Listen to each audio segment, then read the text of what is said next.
All right, everybody. So deep breath, in and out. Okay, there you go. So we're resetting just a little bit for the incomparable Renee Hobbs. Thank you very much. What a great honor and opportunity to join you to talk about this wonderful book.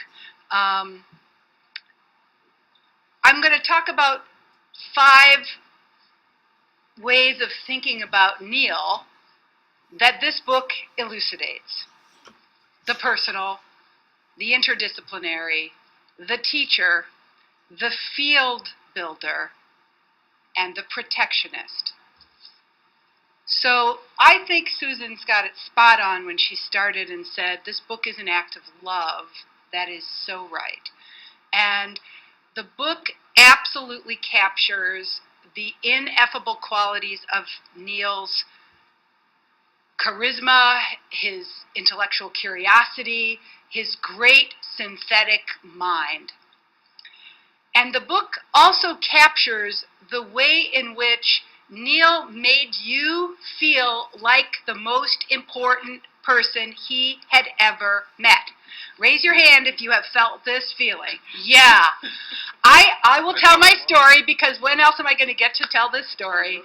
I met Neil for the first time in 1993 in Cambridge, Massachusetts. I was developing a summer institute on media education, and I was determined to invite him to come and present, since we would be reading his work. He happened to be in residence at the Shorenstein Center, the Kennedy School of Government, and so he graciously met me for a cup of coffee. I was, the whole morning before, oh my God, this is going to be too stressful. Meeting Neil Postman, I was sweating about it. I didn't know how I was going to manage. I sit down, and he says something like, hello, and his gravelly, tobacco-infected voice, but was by that time so unusual that I said, is everything all right? Not realizing that was his voice. So it was a humiliating and ultimately, it was an ultimately amazing conversation. And the charisma that, Don, you have described is captured, I think, very beautifully in the biography. And I had worried when Neil died that it would be difficult to capture his relational depth. And I think you've come really close in that first section. I think you capture that through your own words and through the stories that the legacy of students tell. It's really quite important. I want to talk about the teacher Neil. So first, the personal Neil, that voice. I want to talk about the teacher Neil, because I think here you also lay some good groundwork for understanding that probing mind and the way in which that fresh, inquiry-oriented perspective pushed him away from developing a grand capital T theory and made him much more interested in the situatedness and in the particularity of the cultural landscape, the cultural environment, right? And that focus, that tuned in to the here and now, and his disinterest in concocting capital B, capital I, big ideas, was actually partly why his writing was so original, why his students were so entranced by the learning environment that he created, and by how his students felt that they were co-constructing knowledge with him. And I think that's captured really beautifully in the book. I might be grateful to you, Lance, because thank goodness you did not address Neil's significant influence in reshaping the way we think about language arts education, in rethinking the birth of another little discipline, media literacy, and in thinking about Neil's legacy, starting his career as a kindergarten teacher, and his legacy in trying to bridge communication or media studies and education. Thank goodness you left room for future scholars to work on that important area of inquiry. Enough said. Let's talk about Neil the field builder. Again, like others on this panel, I was amazed how much I learned. I thought I knew this story, and I got a lot of insight. And I feel like one thing that happens as we reach this age we are in, right, our chronological age, as we think about ourselves as panel members, is that we suddenly get interested in history.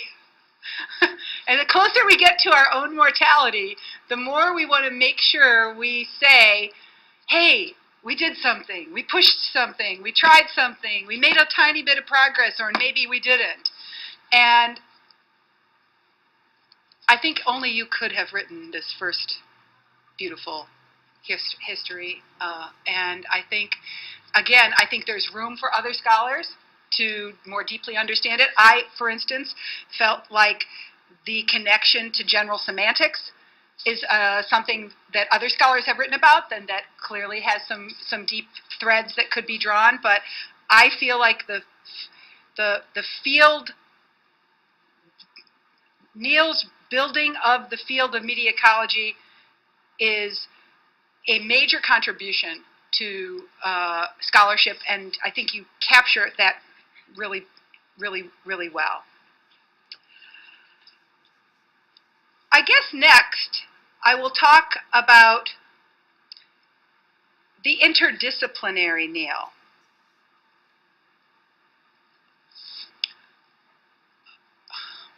Part of the craziness of amusing ourselves to death was it making this bizarrely counterfactual argument. Television is at its most dangerous when it tries to do good. What a peculiar argument. You mean the folks who are making Sesame Street weren't doing a good thing?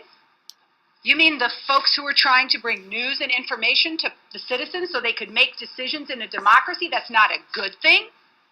You mean the way in which the political discourse is created so that people can decide who to vote for, that's not a good thing?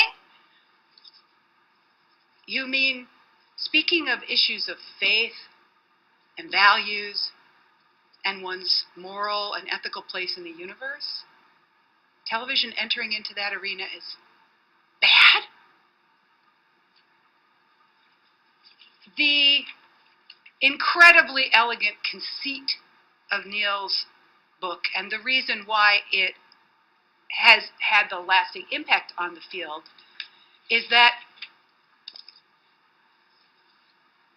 we had to enter into a whole other space of reasoning to go along on that journey, because it just didn't make sense, right? How could educational TV be a bad thing? How could TV news be a bad thing? How could television's representation of religion be a bad thing? Wouldn't it be great if we had more than just entertainment? So I feel like that inversion of what we expected media scholars to write about was a breathtaking example of Neil's deep debt to the humanities. And I actually think that part of the loss that we have in the field of media studies and communication today is a result of the divorce that has happened as the silos The disciplinary silos have made it impossible for our students and our graduate students to get any kind of deep training in the humanities, any kind of deep reading in literature, any kind of serious exploration of philosophy. There's something wrong with our discipline. And every conference I go to, I say, whoa, we have lost so much.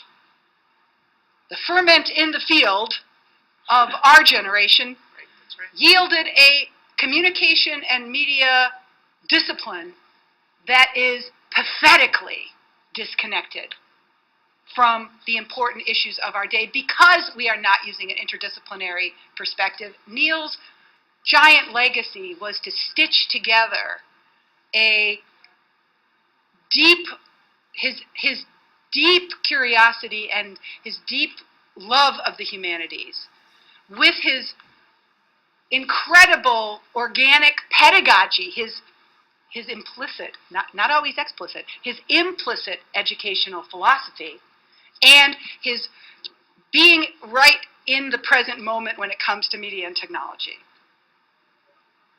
I miss that most of all, the interdisciplinary Neil. Finally, the protectionist Neil. Lots has been said. You wrote beautifully about it. Indeed, he was. For me, I remember the whiplash I felt as a young college student reading Teaching as a Subversive Activity. Oh yes, that spoke to me. And then just a few years later, Teaching as a Conserving Activity. And realizing that he was right, and that those ideas were profoundly linked. And so when you try to tackle what happened in the end, Neil got old, he got afraid, he worried, as we do when we confront our mortality. I actually see that dynamic of protectionism as ultimately yoked to his very optimistic spirit, to his very empowerment-oriented perspective. So Neil's protectionism was actually a result of the fact that he lived life so optimistically, and he had so much sense of optimism about what we human beings, with our great big brains and our great big ability to ask questions, not just once a year, but every day, all year. The power of questioning is the legacy he leaves behind, and the legacy that you, Lance, have shared with us in your beautiful book.